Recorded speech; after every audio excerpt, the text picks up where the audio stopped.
Entorse, luxation, fracture, ce sont des mots qu'on a tous déjà entendus, peut-être même vécus après une mauvaise chute, mais entre nous, est-ce qu'on sait vraiment ce qui les différencie? Aujourd'hui, on va décortiquer tout ça pour comprendre précisément ce qui se passe à l'intérieur de notre corps. Allez, imaginez la scène, la chute, bête mais brutale, en trottinette. Le premier réflexe, c'est de se relever vite fait en se disant c'est bon, il n'y a rien de grave. Sauf que derrière ce rien de grave, il peut se cacher tout un tas de blessures bien plus sérieuses qu'un simple bleu. Et c'est justement de là qu'on va partir. Voilà la question centrale. On a tendance à tout mélanger, à utiliser ces termes un peu au hasard. Pourtant, pour un médecin, il désigne les choses très spécifiques. Alors l'idée ici, c'est de mettre les choses au clair une bonne fois pour toutes entre ces trois traumatismes. On commence avec la plus connue, la plus fréquente, l'entorse. C'est le grand classique, que ce soit sur un terrain de sport ou sur un trottoir un peu glissant. Et là, attention, le problème ce n'est pas l'os, mais ce qui le tient en place. Alors, une entorse, c'est quoi au juste? En fait, c'est une blessure qui touche les ligaments. Les ligaments, ce sont ces sortes de rubans fibreux, hyper solides, qui connectent les os entre eux. Ils agissent comme des câbles pour stabiliser nos articulations. Quand on fait un mouvement qui va trop loin, eh bien ces câbles sont mis à rude épreuve. Mais attention, toutes les entorses ne se valent pas, loin de là. Pour bien comprendre, imaginez que le ligament, c'est une corde. Une entorse de grade 1, c'est la corde qui est juste tendue à son maximum. Au grade 2, quelques fibres lâchent, la corde commence à s'effilocher. Et le grade 3, eh bien, la corde casse net. Et bien sûr, plus le grade est élevé, plus ça fait mal et plus l'articulation devient instable. Bon, on monte d'un cran en termes de gravité maintenant. Avec la luxation, ce ne sont plus seulement les ligaments qui sont en jeu. Non, là, c'est carrément l'articulation entière qui perd les pédales. La luxation, c'est quand les os d'une articulation perdent complètement le contact. Ils sont littéralement déboîtés. On parle aussi de subluxation quand cette perte de contact n'est que partielle, c'est-à-dire que les os se touchent encore un peu, mais ne sont plus bien alignés. L'épaule, par exemple, qui est très mobile, est une candidate parfaite pour ce genre de blessure. Donc, pour que ce soit super clair, l'entorse, ça abîme les amarres de l'articulation, les ligaments. La luxation, c'est l'articulation elle-même, le navire, si on veut, qui est mal positionné. Évidemment, une luxation s'accompagne presque toujours d'une entorse grave, mais la vraie différence, c'est bien la position des os. Et maintenant, on s'attaque aux gros morceaux. On oublie les tissus mous, là on parle de la structure la plus dure de notre corps. On parle de l'os lui-même, quand il se brise. La définition est assez directe. Une fracture, c'est quand il y a une rupture dans la continuité de l'os. Que ce soit une petite fissure à peine visible ou une cassure nette en deux morceaux, dans les deux cas, on parle de fracture. Ça arrive tout simplement quand un choc ou une torsion est plus forte que ce que l'os peut encaisser. Et là, il y a une distinction capitale à faire. D'un côté, il y a la fracture fermée. L'os est cassé, mais la peau au-dessus est intacte.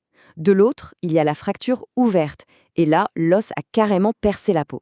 C'est une urgence absolue parce que le risque d'infection de l'os est immense, et c'est une complication terrible. Et attention, une fracture, c'est pas toujours une cassure bien droite, bien propre. Un os peut se briser de plein de manières différentes.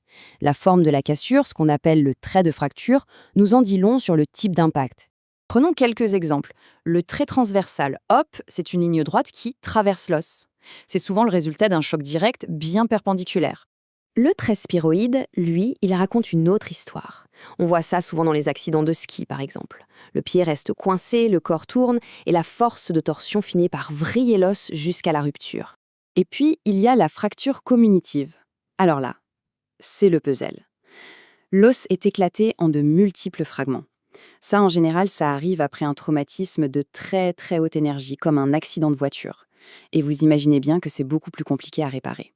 Il faut bien comprendre qu'une fracture, ce n'est jamais juste un os cassé. Les morceaux d'os peuvent être coupants comme des rasoirs et abîmer un nerf ou une artère juste à côté. Le choc peut aussi provoquer un tel gonflement que les muscles sont compressés, c'est le syndrome d'éloge, une autre urgence vitale. Bref, une fracture, ce n'est jamais anodin. Et alors, comment on répare ça? En gros, il y a deux grandes stratégies. La première, c'est le traitement orthopédique, le fameux plâtre. On immobilise tout et on laisse la nature faire son travail. Mais quand la fracture est trop complexe ou instable, il faut passer à la chirurgie. Là, on ouvre et on fixe les morceaux d'os avec des plaques, des vis, des clous, une sorte de tuyauterie interne pour tout maintenir en place. On va maintenant aborder la conséquence la plus radicale d'un traumatisme et un phénomène neurologique qui est juste fascinant et qui peut en découler. Dans les cas les plus dramatiques, après un écrasement, une infection qui devient incontrôlable, il n'y a parfois plus le choix. L'amputation devient la seule et unique solution pour sauver la vie de la personne. Et ça nous amène à une question qui peut paraître complètement folle. Comment est-ce possible de sentir un membre qui, physiquement, n'existe plus? Regardez bien ce chiffre, 75%. C'est énorme. Ça veut dire que 3/4 des personnes amputées continuent de ressentir leurs membres manquants. Ce n'est donc pas du tout une exception, c'est quasiment la norme. C'est ce qu'on appelle le phénomène du membre fantôme. Et la clé pour comprendre, c'est que ce n'est pas le membre qui ressent, c'est le cerveau qui perçoit. Notre cerveau, il a une sorte de carte complète de notre corps. Et quand une partie de ce corps disparaît, la zone du cerveau qui lui correspond, elle, reste active. Elle peut alors continuer à envoyer des signaux comme si le membre était toujours là. Allez, pour résumer tout ça et que ce soit bien gravé, l'entorse, c'est le ligament qui est touché. La luxation, c'est l'articulation qui est déboîtée.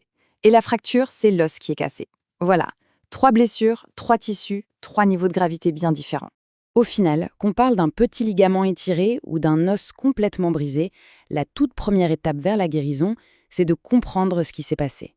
C'est une belle leçon qui nous rappelle à quel point notre incroyable mécanique humaine est à la fois fragile et en même temps incroyablement résiliente.